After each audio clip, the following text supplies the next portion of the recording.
Ever felt that familiar mix of excitement and maybe sheer terror when you're looking for something new? Oh, absolutely. Whether it's your very first job, maybe a pivot in your career, or just that next big challenge, the whole world of job applications can feel, well, less like a stepping stone and more like a huge, confusing labyrinth sometimes. And that's precisely why we're doing this deep dive today. This isn't just any overview, it's based on a really unique set of insights, looking at things from a learner's perspective, Right. focusing on, practical advice, crucial emotional preparedness, and what actually makes a difference in cutting through all the noise out there. Right.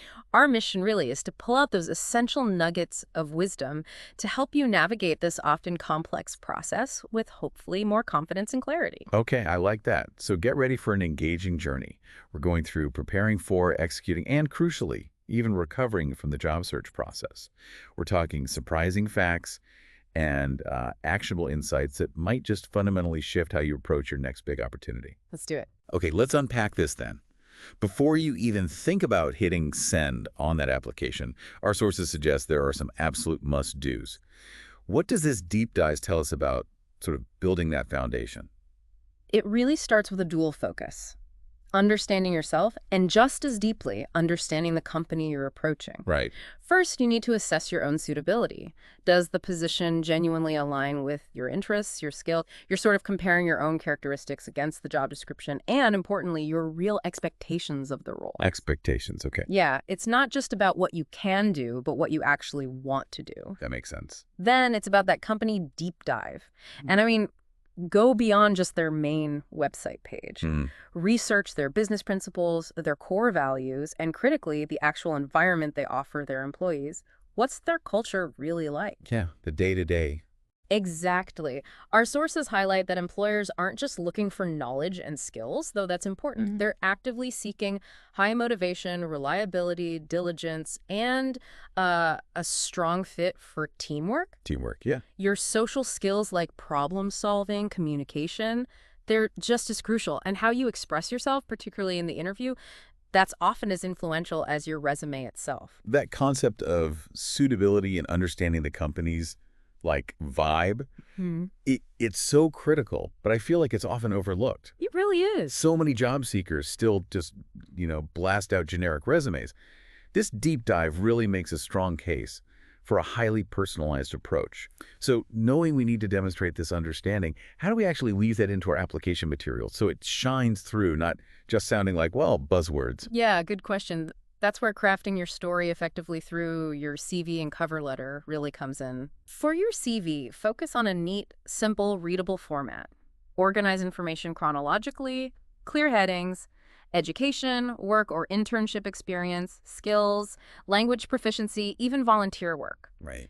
And here's where it gets interesting. Beyond just accuracy, our sources highlight that today, with automated systems, even one single typo can actually trigger an ATS. An applicant tracking system. Exactly. It can flag your application negatively. It's not just about a human thinking you're careless, it's a technical hurdle. It might stop your CV even reaching a person. Wow, okay. That's crucial. It is. Steer clear of unnecessary details, only include relevant info, and critically tailor your CV. Small, specific changes for each application.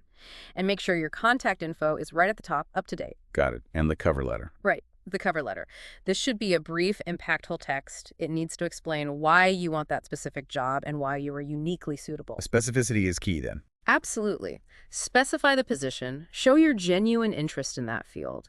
Explain how your skills and past experiences align directly with the role they've described. And incorporating some knowledge about the company, maybe mention a recent project they did or a core value you admire, that will definitely capture their interest. That's your job in your homework. Exactly. Maintain a tone that's sincere but professional. Clear, concise sentences, avoid those long, rambling paragraphs, and conclude by clearly asking for an interview and providing your contact details again. The cover letter is truly that personal touch. It supports your CV, brings it to life, turns it from just facts into, well, a compelling story. Okay, so we've covered crafting that compelling story on paper or, on screen. But having polished materials is only half the battle, right? Right. The real challenge then is how do you get those dream jobs to even see your story? And maybe just as important, how do you sustain your mental energy through what can be a really grueling journey? What does this deep dive reveal about effective search strategies and the right mindset? Yeah, the job search isn't just like a shot in the dark. It needs to be a strategic campaign. Okay. It demands a systematic approach, combining active methods with continuous self-improvement. Digitally, you should primarily use the internet monitoring job postings on career sites, company websites, Good stuff. per standard, yeah. But don't forget social media pages that share job ads. That's becoming a huge channel, often for jobs that aren't posted elsewhere. The hidden job market, sort of. Exactly. And beyond digital, leverage your networks. If you're a student, seek support from university career centers. Don't hesitate to ask friends, family for help or references. You'd be surprised who knows who. Yeah, those connections matter. They really do. And participating in volunteer work, fantastic way to gain experience and organically expand your network at the same time. So it's really about deploying a multi-pronged attack, like digital and personal. And our sources emphasize this continuous refinement. But for someone already feeling overwhelmed, how do we balance that need for constant updates with just the sheer volume of applications you might be sending? That's a great point. And this continuous refinement isn't just about fixing typos. It's more like iterative learning. Okay. Think of it this way. Each application, successful or not, gives you data. This deep dive suggests looking at which keywords from a job description maybe led to an interview or which part of your CV got positive feedback. You can use that to fine-tune your strategy, make it more data-driven. Like A/B testing your application. Sort of, yeah. Always update your CV and tailor that cover letter for each application.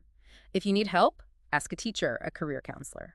And maybe consider online courses to learn new skills, specifically targeting gaps you identify. That systematic, proactive approach sounds like a solid foundation for the search itself. But all that prep, all that networking, it often leads to one, sometimes pretty nerve-wracking moment, the interview. The main event for many. Right. This deep dive offers some fascinating insights into not just what questions to expect, but how to mentally sort of fortify yourself. So how do we really get ready for those questions that keep us up at night? Well, interview readiness is a blend. It's anticipating specific questions, sure, but also thorough personal preparation that goes beyond just memorizing answers. Okay. You should definitely expect questions about, strengths, weaknesses, how you handle stress, your opinions on teamwork, past challenges, the usual suspects. All right. But think about the intent behind those questions. They might ask why you applied to that specific position, what you know about the company beyond the obvious stuff, your long-term career goals. For understanding. Exactly. Some interviews might throw in case studies to see how you handle crisis situations or technical questions for specialized roles. The key isn't just knowing answers, it's knowing yourself, the company, and the position well enough to articulate your fit naturally. Naturally, not like a robot. Definitely not like a robot. For pre-interview prep, research the company's vision, values, almost like you're becoming a temporary insider. Okay. Analyze the duties of the role, reflect deeply on why you are a good fit, and have specific examples ready. Review your CV again. Practice answering sample questions, maybe out loud, to a mirror or a friend. Get comfortable saying it. Practice helps. It really does. And the practical stuff matters too. Plan your outfit neat, simple, appropriate for their culture and your travel route. Be punctual. It's not just about being on time, it's about eliminating that pre-interview stress. You walk in calm. Exactly. Feeling collected, confident, not rushed. Use relaxation techniques, maybe deep breathing, manage the excitement, stay positive. This whole preparation package helps you enter with much greater self-confidence. Okay, so you're there, you're ready. This deep dive sheds light on what an ideal interview actually looks like. How do you present yourself in a way that, not only answers the questions, but leaves a genuinely lasting positive impression? Well, the interview, at its heart, it's a two-way street. It requires mutual respect and thoughtful self-presentation from both sides. Two-way street, I like that. An ideal interview is built on that foundation: mutual respect, professionalism. Even the physical setting should be quiet, comfortable, free from distractions. The room itself kind of contributes to that sense of respect. Right, the environment matters. It does. An attentive interviewer can really help candidates express themselves more easily. And obviously, a prepared, punctual candidate makes the whole process smoother, more productive. So even the physical environment plays a role in that mutual respect and flow. Exactly. And when it's your turn to introduce yourself, start clearly. Name, age, Briefly mention your educational background, key interests, career The goals. highlights. The highlights, yeah. Emphasize your strong points, communication skills, openness to teamwork, willingness to take responsibility. Use specific examples, maybe from school, social life, volunteer work, projects, things that demonstrate those qualities. Show, don't just tell. Precisely. Express your openness to learning new things, trying new approaches. The key is sincerity, simplicity, confidence. Aim for a positive, authentic impression. The interview itself should strike a careful balance, formal but not stiff, professional but not overly familiar. Finding that balance. Yeah, and it's real important, our sources noted, for the interviewer to provide clear information about the position at the end. That makes the candidate feel genuinely valued and respected. That's powerful advice for the interaction itself, moving beyond just what to say to how to be. But let's be honest, the job search, it's an emotional roller coaster. Oh, absolutely. What does this deep dive tell us about managing those inevitable ups and downs? It really highlights a very real emotional landscape, and importantly, strategies for building resilience. What's fascinating, and something our sources really zeroed in on, is how quickly that initial excitement of a job search can actually spiral into this unique kind of anxiety. Yeah, I can see that. It's not just the uncertainty, it's that deeply personal feeling of rejection, when a single no can feel like a judgment on your entire worth, rather than just, a mismatch for a specific role. Right, taking it personally. Exactly. And this deep dive gives insights into reframing that psychological impact. Coping with rejection is absolutely critical. It can be upsetting, of course, but it's crucial not to see it as personal failure. Easier said than done sometime. Oh, for sure. But every rejection is actually a learning opportunity. Try to understand where improvements could be made. Ask for feedback if you can, and genuinely try to accept that maybe that job just wasn't the right fit anyway. Each rejection can make you stronger, prepare you better for the next interview. The most important thing our sources emphasize is just persevere. Patiently. Support from family, friends is vital. And trying to maintain a positive outlook is absolutely key to navigating this emotional terrain. This deep dive really emphasizes the personal journey, doesn't it? Yeah. The internal work required. But what if your ambitions stretch beyond, say, your local area, beyond borders? Are there special considerations for international job applications? Absolutely. International applications add definite layers of complexity, and primarily it's cultural. Culture. A key aspect is thoroughly understanding the cultural differences, interview styles, CV writing norms, general communication etiquette. These can vary hugely between countries. You must research the work culture of the target country properly. Homework again? Lots of homework. And practically be very aware of visa or permit requirements for working in that specific country. That can be a big hurdle. And strong proficiency in the local language is usually vital for effective self-expression and just fitting into the workplace. Makes sense.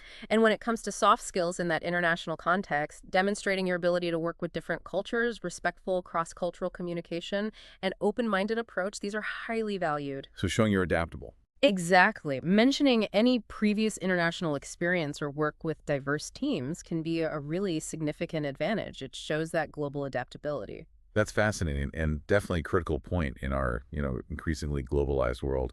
Finally, this deep dive gives us some really compelling insight into the future. What skills are most in demand in today's rapidly evolving job market? Well, the modern job market prioritizes a blend. It's digital proficiency mixed with versatile human skills. Okay. Strong computer skills, good internet research abilities, being comfortable in online meetings, that's almost universally required now. It's foundational. Table stakes. Pretty much. Yeah. Beyond that, cognitive and interpersonal skills are crucial. Problem-solving ability, strong communication, creative thinking. Employers are looking for people who can work effectively in teams, generate new ideas, take responsibility. So the human element is still key. Very much so. Adaptability to changing conditions is also huge. The ability to learn and pivot quickly. An active interest in rapidly developing fields like AI, data analysis, that offers a significant advantage. It signals your forward thinking. Staying current. Right. And importantly, beyond all the technical skills, our sources really highlight that core values like honesty, diligence, and a genuine openness to continuous learning. They remain profoundly attractive to employers. These are the qualities that build long-term, valuable contributions.